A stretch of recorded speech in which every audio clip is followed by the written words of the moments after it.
नमस्कार, आप देख रहे हैं अमर उजाला दी बोनस का सेविंग फोकस्ड कार्यक्रम पासबुक द सेविंग शो और मैं हूं आपके साथ अंजलि सिंह। आजकल निवेश की दुनिया में एक विकल्प तेजी से लोकप्रिय हो रहा है, P2P लैंडिंग यानी पीयर टू पीयर लैंडिंग। इन ऑनलाइन प्लेटफॉर्म्स पर लोग सीधे दूसरे लोगों को लोन देकर 18 से 25% तक रिटर्न कमाने का दावा करते हैं, लेकिन सवाल ये है कि क्या यह निवेश उतना सुरक्षित है जितना दिखता है। आरबीआई ने हाल ही में P2P प्लेटफॉर्म्स के लिए कई नियम सख्त किए हैं ताकि निवेशकों को बेहतर सुरक्षा मिल सके। तो P2P लैंडिंग में निवेश करने से पहले आपको किन जोखिमों को समझना जरूरी है, यही हम आज इस शो में जानने वाले हैं। तो आज ऑन द शो में सबसे पहले क्या बात होगी वो आपको दिखाते हैं। क्या है P2P लैंडिंग और कैसे ये काम करता है, P2P प्लेटफॉर्म्स पर कितना मिलता है रिटर्न जो दावा किया जाता है 18 से 25% का रिटर्न, आखिरकार देखिए कितना मिलता है, क्या इसकी सच्चाई है। आरबीआई के नए नियमों से क्या आखिरकार बदलाव जो है वो हुआ है, क्या बदला है, और हम बात करेंगे P2P लैंडिंग के बड़े जोखिम आखिरकार क्या हैं। चलिए सबसे पहले देखते हैं एक निवेशक की कहानी जिसने हाई रिटर्न के लालच में P2P लैंडिंग में पैसा लगाया लेकिन जोखिमों को समझ नहीं पाया। दिल्ली के रहने वाले अमित ने बेहतर रिटर्न की तलाश में एक ऑनलाइन P2P लैंडिंग प्लेटफॉर्म पर निवेश शुरू किया। प्लेटफॉर्म ने उन्हें 20% तक सालाना रिटर्न का दावा किया था। शुरुआत में सब ठीक रहा, लेकिन कुछ महीनों बाद रिटर्न मिलना बंद हो गया। प्लेटफॉर्म ने साफ कर दिया कि इस निवेश में जोखिम निवेशकों को ही उठाना होगा।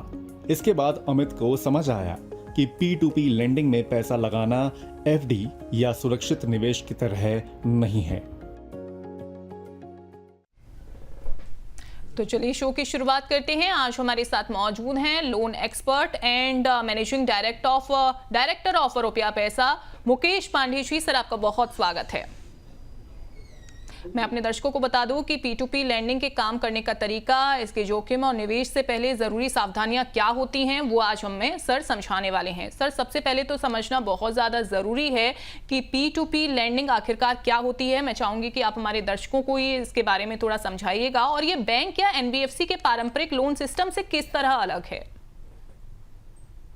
देखिए, P2P लैंडिंग यानी पीयर टू पीयर लैंडिंग एक ऐसा मॉडल है जहां पे लोग किसी बैंक या किसी NBFC के बजाय डायरेक्ट किसी भी बोरोवर को एक ऑनलाइन प्लेटफॉर्म के माध्यम से लोन देते हैं।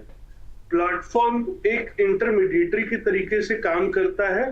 वहां पे बोरोवर और इन्वेस्टर दोनों होते हैं, लेकिन कोई लोन की गारंटी नहीं होती। आसान भाषा में अगर मैं समझाने की कोशिश करूं तो ये इन्वेस्टमेंट नहीं बल्कि डायरेक्टली किसी को उधार देना हुआ, वो भी डिजिटल तरीके से। बिल्कुल सर, अगर अभी जो हमने अपने दर्शकों को अमित की स्टोरी दिखाई, उस स्टोरी से अगर सबक लेना हो तो दर्शक क्या सबक ले सकते हैं। देखिए, जो स्टोरी अभी आपने दिखाई कि जो हाई रिटर्न का लालच है जिसको देख करके लोग पीयर टू पीयर फंडिंग के तरफ जा रहे हैं, उसका एक अलग ही जोखिम है। जरूरी है कि जब भी वो किसी इस तरीके से पीयर टू पीयर फंडिंग के पीछे जाए तो बहुत सारी चीजें देखना जरूरी है, अपार्ट फ्रॉम पोर्टल के थ्रू कि जिसको वो फंडिंग कर रहे हैं उसकी हिस्ट्री क्या है, उसकी क्रेडिट हिस्ट्री क्या है और उसकी रीपेमेंट कैपेबिलिटी या कैपेसिटी क्या है। ये देखना भी एक बोरोवर के लिए या एक इन्वेस्टर के लिए बहुत इंपॉर्टेंट है। बिल्कुल, तो ये बहुत ज़्यादा ज़रूरी है। सर, अमित ने जिस तरीके से उसमें इन्वेस्टमेंट किया, या यूँ कहें कि उसको ये उम्मीद थी कि उस प्लेटफॉर्म से उसको रिटर्न जो है वो पर्याप्त मिलता रहेगा, लेकिन बाद में वो बंद हो गया। ऐसे हालात में अगर हम समझें तो निवेशक को रिटर्न मिलना कब बंद हो जाता है। देखिए, इन केस जब अगर अग्रीमेंट की बात करें, अगर हमारी अग्रीमेंट है और उसको सही तरीके से अग्रीमेंट फुलफिल हो रहा है तो रिफंड तो बना रहेगा, लेकिन बीच में किसी भी तरीके से कोई डिफॉल्ट होता है तो डिफॉल्ट के बीच में पैसा आना या इंटरेस्ट आना एक तो कह सकते हैं कि रिस्क है, जोखिम है, वो कभी भी बंद हो सकता है। बिल्कुल, तो इन बातों का आप ध्यान रखें। अगर आप P2P प्लेटफॉर्म पर किसी तरीके का आप निवेश कर रहे हैं, या अगर हम बात करें कि आपको ये उम्मीद है कि वहां से आपको पर्याप्त रिटर्न मिलता रहेगा। सर, कई P2P प्लेटफॉर्म्स निवेशकों को 18 से 25% तक का रिटर्न का दावा करते हैं। क्या ये रिटर्न वास्तव में संभव है? क्या इतना रिटर्न मिलता है? देखिए, पॉसिबिलिटी है लेकिन रिस्क भी बहुत ज्यादा है इसके अंदर में। इस बात में ऐसा नहीं है कि किसी को 25% तक का रिटर्न नहीं मिलता, बट जोखिम बहुत ज्यादा है। डिफॉल्ट के केसेस बहुत ज्यादा हो सकते हैं, क्योंकि उसके बाद फिर रिकवरी का कोई मैकेनिज्म उस तरीके से नहीं है। इसलिए एक्चुअल रिटर्न अगर हम डिफॉल्ट को माइनस करें तो एक्चुअल रिटर्न किसी भी केस में 10 से 14% तक ही गिर सकता है। बिल्कुल सर, ये कैसे पता चलेगा कि कौन सा प्लेटफॉर्म रजिस्टर्ड है और कौन सा प्लेटफॉर्म रजिस्टर्ड नहीं है? क्या इसको पता करने का कोई तरीका है, ताकि अगर कहीं पर भी मान लिया जाए कोई बोरोवर है, अगर उसको ये उम्मीद है कि सही समय पर उसको रिटर्न जो है वो मिलता रहेगा, ये कैसे पता चलेगा रजिस्टर्ड कौन है, अनरजिस्टर्ड कौन है? देखिए, आरबीआई ने P2P लाइसेंस जारी किए हैं, तो कुछ रजिस्टर्ड P2P लाइसेंस जिनके पास है वो इस P2P प्लेटफॉर्म को एज ए इंटरमीडिएटरी चला सकते हैं। बट आरबीआई ने ये सेफ्टी के तहत किया है, बल्कि ऐसी ताकि वो ट्रांसपेरेंसी बढ़े। बट आरबीआई की तरफ से कोई गारंटी नहीं है कि जो इन्वेस्टर है, जिनके पैसे इन्वेस्ट हो रहे हैं या जो बोरोवर पैसा ले रहा है, उसमें किसी भी तरीके से कलेक्शन में हेल्प होगा। तो आरबीआई ने बेसिकली एक प्लेटफॉर्म दिया है, P2P लाइसेंस उनके लिए एक जारी किया है। वो खुद लोन नहीं दे रहा आरबीआई, क्योंकि अगर बैंक और एनबीएफसी की बात करें तो वहां पे आरबीआई के थ्रू वो गवर्न होते हैं। बट P2P लाइसेंस वाले जो इंटरमीडिएटरीज हैं, they are not govern as banks and NBFC जिस तरीके से गवर्न होते हैं। बोरोवर को मैक्सिमम 50,000 रुपए तक एज पर लेंडर जो उन्होंने पॉलिसी बनाई है कि मैक्सिमम एक बोरोवर को फंडिंग हो सकता है। अगर हम ओवरऑल बात करें तो रिस्क यहाँ पे इन्वेस्टर का ही होता है। आरबीआई सिर्फ एक तरीके से ट्रांसपेरेंसी या फेलिसिटेटर का काम कर रहा है, बट प्रोटेक्शन की कोई गारंटी नहीं है। बिल्कुल, प्रोटेक्शन की गारंटी नहीं है और जो रिस्क है वो इन्वेस्टर का होता है। सर, अगर किसी बोरोवर ने लोन वापस नहीं किया तो ऐसे में निवेशक का पैसा कितना सुरक्षित रहता है? देखिए, अगर इन केस ऑफ डिफॉल्ट अगर साफ शब्दों में बोले तो सेफ तो बिल्कुल भी नहीं है। इन्वेस्टर ये P2P लेंडिंग के माध्यम से 20 से 25% का इंटरेस्ट कमाने के लिए वो इस प्लेटफॉर्म को चूज कर रहा है। प्लेटफॉर्म थोड़ा बहुत रिकवरी में जरूर उनकी हेल्प कर सकता है, बट ये इन्वेस्टर का खुद का रिस्क है। जिस तरीके से बड़े प्रॉफिट के लिए बड़े रिस्क एक तरीके से हम कहते हैं, तो यहाँ पे भी in case of default risk high है, लेकिन अगर डिफॉल्ट नहीं होता है तो रिवॉर्ड्स भी हाई है। बिल्कुल बिल्कुल। सर, क्या P2P लेंडिंग को एफडी या म्यूचुअल फंड जैसे पारंपरिक निवेश ऑप्शंस का एक विकल्प माना जा सकता है? क्या उसे भी इस तरीके से कंसीडर करें इसमें? नहीं, देखिए, एफडी बिल्कुल बहुत ही सेफ इन्वेस्टमेंट है। भले वहां पे परसेंटेज ऑफ रिटर्न कम है। म्यूचुअल फंड रेगुलराइज्ड है, क्योंकि जो बॉडी इसको मॉनिटर कर रही है वो बहुत ही रेगुलेटेड तरीके से कर रही है। और P2P बहुत ही हाई रिस्क ऑल्टरनेटिव है। तो यहाँ पे फिक्स्ड इनकम का सब्स्टिट्यूट इसको समझना एक बहुत बड़ी गलती हो सकती है कि अगर मैंने 1 लाख रुपए P2P प्लेटफॉर्म से इन्वेस्ट किया है, या मैंने उसको मतलब किसी को लैंड किया है और मैं 25,000 मतलब 25% रिटर्न एक्सपेक्ट कर सकता हूँ, तो ये एक बहुत बड़ी गलती हो सकती है। बिल्कुल। और ऐसे प्लेटफॉर्म्स जो आपको ये दावा करते हैं कि वो 18 से 25% तक का रिटर्न आपको देते रहेंगे, तो थोड़ा सा क्रॉस चेक करना भी आपको बहुत ज़्यादा ज़रूरी हो जाता है आपके लिए। कहीं ऐसा ना हो कि आपने पैसा फंसा दिया और ऐसे में आपको आपका नुकसान हो गया या आप रिस्क में फंस गए। चलिए आगे बढ़ेंगे। कुछ दर्शकों के सवाल हमारे पास आ गए हैं, जल्दी से उन सवालों को हम ले लेते हैं। देखिए, सवाल हमारे पास आया है लखनऊ से संजय वर्मा का। उन्होंने पूछा है कि क्या P2P लैंडिंग में निवेश करने पर पैसा डूबने का खतरा भी होता है? सर, हालांकि आपने इसका आंसर दे दिया है कि P2P लैंडिंग जो प्लेटफॉर्म है वो थोड़ा रिस्की है, लेकिन मैं चाहूंगी एक बार आप संजय जी को भी समझाइएगा। जी संजय जी, बिल्कुल बहुत रिस्की है, बिकॉज P2P लेंडिंग में बहुत ज्यादा चांसेस है अगर डिफॉल्ट होता है तो आपका प्रिंसिपल लॉस होना भी बहुत बड़ी पॉसिबिलिटी है। तो ये हमेशा से एक हाई रिस्क ऑप्शन है, तो बहुत सोच समझ के P2P लेंडिंग के तरफ आपका जाना बनता है। बिल्कुल। और ये जरूर आप क्रॉस चेक कर लीजिए कि क्या वो रजिस्टर्ड है प्लेटफॉर्म या रजिस्टर्ड नहीं है। जयपुर से सवाल पूजा शर्मा का। उन्होंने पूछा है कि क्या P2P लैंडिंग में मिलने वाला रिटर्न टैक्सेबल होता है? हाँ जी, बिल्कुल 100% टैक्सेबल है। अदर इनकम के तरीके से इसको ट्रीट किया जाता है और वो इनकम 100% टैक्सेबल है। स्लैब आपके जो भी टैक्स स्लैब के कैटेगरी में आप आते हैं उसके हिसाब से जो भी आपकी इनकम के हिसाब से जो टैक्स स्लैब है उस हिसाब से इस पे जरूर टैक्स लगेगा और कोई भी डिडक्शन नहीं है। बिल्कुल। चलिए अब अगला सवाल हम लेंगे भोपाल से राहुल सिंह का। उन्होंने पूछा है कि अगर कर्ज लेने वाला पैसा वापस न करे तो निवेशक के पास ऑप्शन फिर क्या है? देखिए, ऑप्शन एक लीगल प्रोसेस हो सकता है। आप जिस भी लेंडर को या बोरोवर को आपने फंड करा है, एक केवाईसी नॉर्म्स आपने जरूर पूरा किया होगा उस प्लेटफॉर्म के माध्यम से, तो आप लीगल प्रोसेस उनके साथ कर सकते हैं। बट हमें पता है कि लीगल प्रोसेस एक बहुत ही टाइम टेकिंग प्रोसेस है। इसके अलावा प्लेटफॉर्म की मदद से भी थोड़ी रिकवरी में मदद मिल सकती है, जिस प्लेटफॉर्म के माध्यम से आपने P2P लेंडिंग करी है। बट गारंटी नहीं है कि जो डिफॉल्ट हुआ है उसमें से आपके प्रिंसिपल की रिकवरी कब और कितनी जल्दी हो पाए। बिल्कुल। तो देखिए, अगर आपके मन में भी कोई सवाल है, जैसा कि राहुल ने हमारे पास सवाल भेजे और पूजा शर्मा ने, संजय वर्मा ने हमें सवाल भेजे, अगर आपके मन में कोई सवाल है तो आप अपना सवाल कैसे पूछ सकते हैं वो आप जान लीजिए। बहुत ही आसान सा तरीका है हमसे जुड़ने का, अपना सवाल हम तक पहुंचाने का। देखिए, आपको पास लिखना है, चूंकि पासबुक द सेविंग शो हमारे शो का नाम है और पासबुक की शॉर्ट फॉर्म पास PASS आपको लिखना है और उसके बाद आपको अपना सवाल व्हाट्सएप कर देना है। व्हाट्सएप का नंबर मैं आपको बता देती हूँ, 9354027995 पर आपको अपना सवाल भेजना है। इसके अलावा आप यूट्यूब के जरिए, फेसबुक के जरिए, एक्स हैंडल के जरिए भी अपना सवाल भेज सकते हैं। आपके जो भी सवाल होंगे उन सवालों को हम अपने इस प्रोग्राम में जरूर शामिल करेंगे।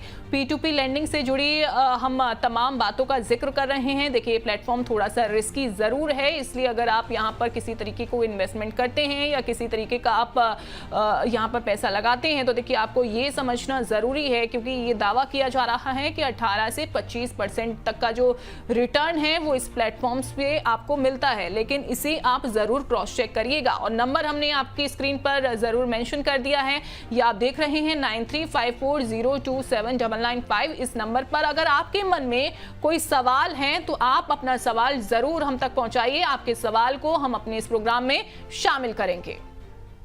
अब चलते हैं अपनी सहयोगी दिव्या के पास, जो P2P लेंडिंग से जुड़ी जरूरी जानकारी आपको देंगी। जी बिल्कुल, बहुत बहुत शुक्रिया अंजलि। और देखिए, आप लोगों के लिए तमाम डिस्कशन जो है पासबुक शो में चल रहा है, लेकिन आपको ज़रूरी चीज़ें क्या जानना ज़रूरी है P2P लेंडिंग को लेकर, उस पर एक बार नज़र डाल लेते हैं हम फटाफट से।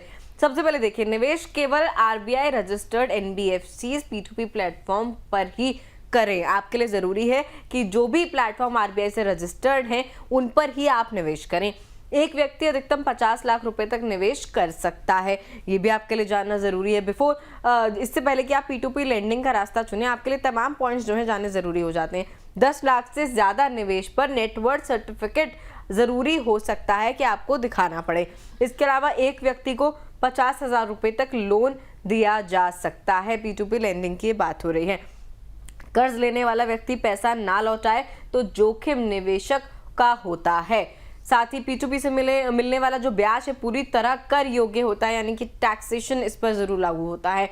निवेश से पहले प्लेटफॉर्म की ऋण मूल्यांकन प्रक्रिया, रिकवरी और फीस समझना आपके लिए जरूरी है। इससे पहले आप P2P लेंडिंग का रास्ता चुने, आपके लिए जरूरी है कि जो तमाम चीजें हैं, खासकर की जो ऋण मूल्यांकन प्रक्रिया हो गई, रिकवरी हो गई, फीस हो गई, इन तमाम पहलुओं को समझें, उसके बाद ही इस रास्ते को आप चुनें। बिल्कुल, बहुत शुक्रिया दिव्या इस जानकारी के लिए। और देखिए, शो में हम यही बात कर रहे हैं कि अगर आप निवेश कर रहे हैं P2P लेंडिंग प्लेटफॉर्म्स अगर आप चुन रहे हैं तो आपको ऐसे प्लेटफॉर्म चुनने हैं जो RBI रजिस्टर्ड हो। कोई ऐसा प्लेटफॉर्म आप ना चुन लें जिसमें ये दावा किया जा रहा हो कि आपको रिटर्न बहुत ज़्यादा मिलेगा, जैसे कि कुछ प्लेटफॉर्म दावा भी करते हैं। तो आपको इन बातों का ज़रूर ध्यान रखना है। सर, P2P लेंडिंग में डाइवर्सिफिकेशन कितना ज़रूरी है? क्या एक ही बोरोवर को ज़्यादा पैसा देना जोखिम भरा हो सकता है क्या सर? देखिए, एक बड़ी पुरानी कहावत है कि सारा फल एक टोकरी में वैसे भी नहीं रखना चाहिए। अगर आपने 10 लोगों को 10-10 हजार रुपए दिए हैं तो आपके चांसेस ऑफ डिफॉल्ट या उस पैसों का रिस्क आपका बढ़ गया 10 लोगों में, बजाय आपने एक अकेले आदमी को 1 लाख रुपए की एक सिंगल पेमेंट कर दी। तो यस, आप जितना इसको डाइवर्सिफाई करते हैं वो आपके लिए सेफ है। रिस्क ऑफ डिफॉल्ट कम है। अगर एक आधा लोग डिफॉल्ट हो भी गए तो प्रिंसिपल रिकवरी कई मायने से एक अच्छी हो सकती है बाकियों से। बिल्कुल सर, किसी P2P प्लेटफॉर्म में अगर मान लीजिए कोई इन्वेस्टमेंट करना चाहता है तो उस निवेशक को किन बातों का ध्यान रखना चाहिए, क्या सबसे पहले जरूरी हो जाता है उसके लिए जानना? देखिए अभी क्योंकि को होस्ट ने भी एक अच्छी खासी गाइडलाइन के बारे में बोला है, लेकिन अगर निवेश से पहले जो चेक करना बहुत इंपॉर्टेंट है, आरबीआई का रजिस्ट्रेशन होना बहुत जरूरी है। उस प्लेटफॉर्म के अभी तक के डिफॉल्ट रेट या डिफॉल्ट परसेंटेज क्या है, उन्होंने अभी तक कितने लोगों को इस प्लेटफॉर्म के माध्यम से बोरोइंग कराई है और वहां से डिफॉल्ट परसेंटेज या डिफॉल्ट रेट क्या निकल के आया है, उनकी खुद की क्रेडिट असेसमेंट की प्रोसेस क्या है, क्योंकि बैंक्स तो सिविल के थ्रू बहुत अच्छे तरीके से क्रेडिट रेटिंग करती है। इनकी क्रेडिट असेसमेंट की प्रोसेस क्या है, इसको समझना बहुत जरूरी है। अगर इन केस ऑफ डिफॉल्ट, अगर कोई किसी भी तरीके से कोई डिफॉल्ट हो जाता है तो इनके तरफ से रिकवरी में क्या मैकेनिज्म अपनाएंगे, रिकवरी में क्या ये सपोर्ट करने वाले हैं, ये जानना बहुत जरूरी है। एंड फाइनली जो भी लेंडिंग हो रहा है प्लेटफॉर्म के थ्रू, उसमें P2P प्लेटफॉर्म का क्या फी स्ट्रक्चर है, ये भी इंपॉर्टेंट है जानना।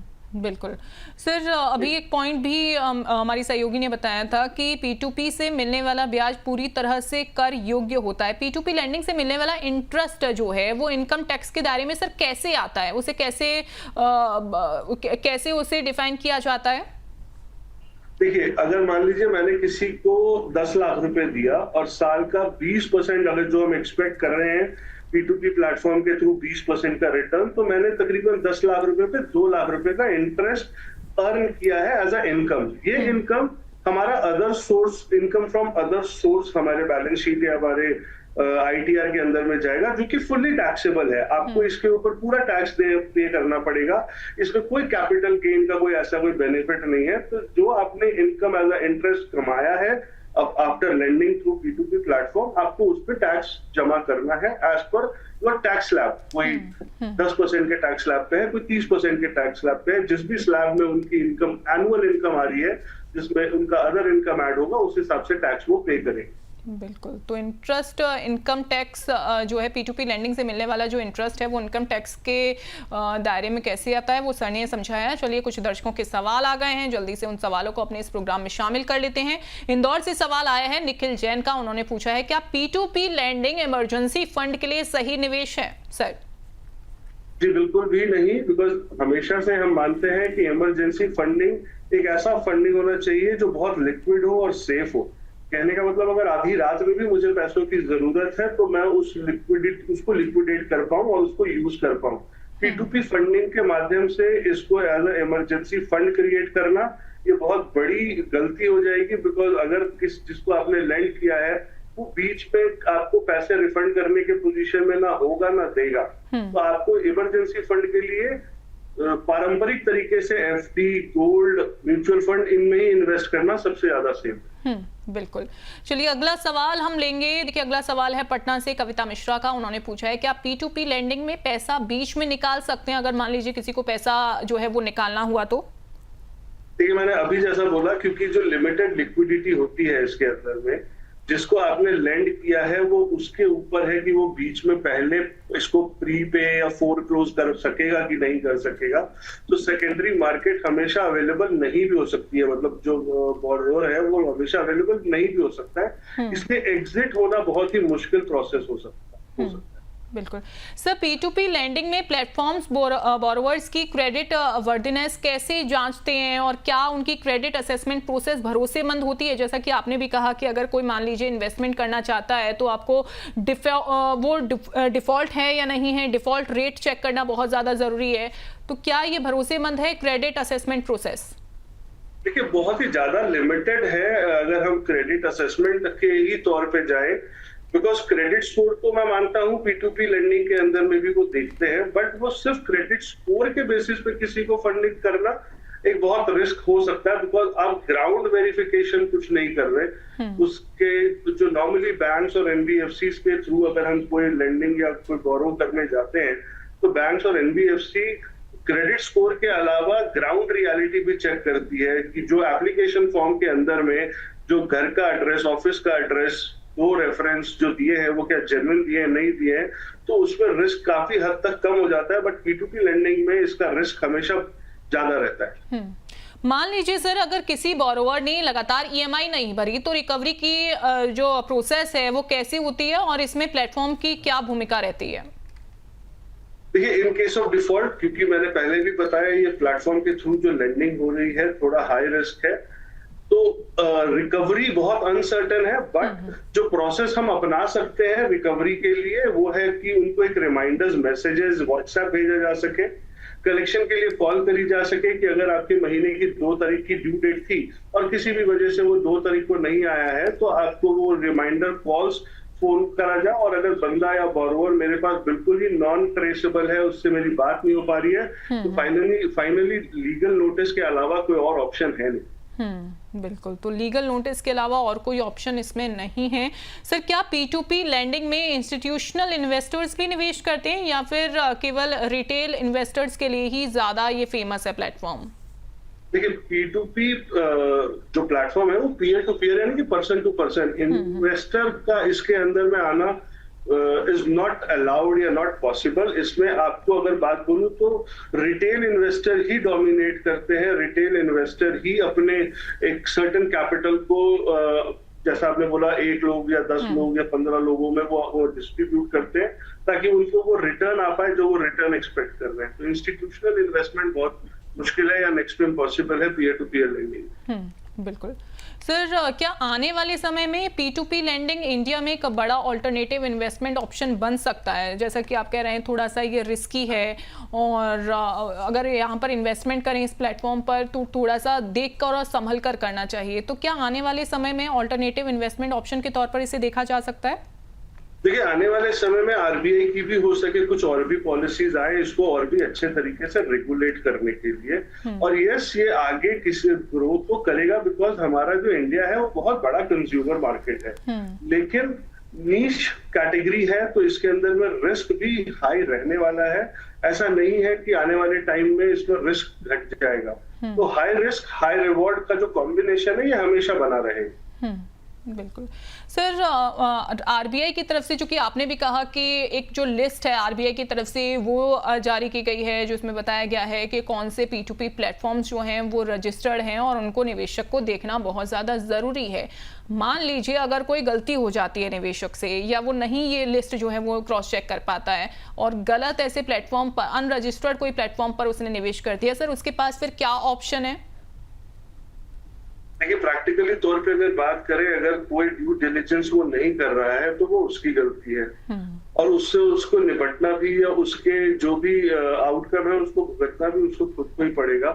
लेकिन ऑप्शन में एक लीगल प्रोसीडिंग के अलावा कोई खास ऑप्शंस बचता नहीं है एक इन्वेस्टर के पास।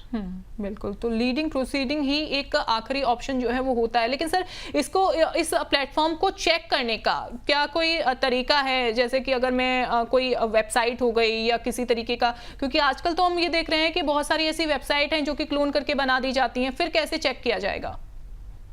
देखिए, RBI के थ्रू अगर कुछ लाइसेंस है तो लाइसेंस नंबर होगा जो कि RBI के वेबसाइट पे भी अवेलेबल होना चाहिए होगा और उसके वेबसाइट पे भी अवेलेबल होगा। और पीयर टू पीयर लेंडिंग अगर लाइसेंस के थ्रू है तो कहीं ना कहीं फिजिकल ऑफिस का भी होना बहुत इंपॉर्टेंट है। तो जरूरी है कि आप उनके फिजिकल ऑफिस में जाएं, उनके अभी तक की ट्रैक हिस्ट्री चेक करें कि कब इनकॉर्पोरेट हुई है, अभी तक कितने लोगों को फंडिंग उनके प्लेटफॉर्म के माध्यम से हो चुका है, मतलब इन टर्म्स ऑफ वॉल्यूम कि अगर मतलब कितने करोड़ की फंडिंग, एक तरीके से अगर हम उसको सिंप्लीफाई करें, कितने इन्वेस्टर्स को उन्होंने ऑनबोर्ड करा है या कितने बोरोवर को उन्होंने ऑनबोर्ड करा है, उसमें से डिफॉल्ट परसेंटेज अगर हम बात करें पिछले 1 साल 2 साल के अंदर में डिफॉल्ट परसेंटेज की क्या मतलब एक कंपैरिजन है कि कितने लोग डिफॉल्ट हुए, और इन केस ऑफ डिफॉल्ट हुआ भी है तो उनके तरफ से क्या सपोर्ट मिला है for getting that amount recovered through borrower, ताकि लेंडर का पैसा सेफ हो।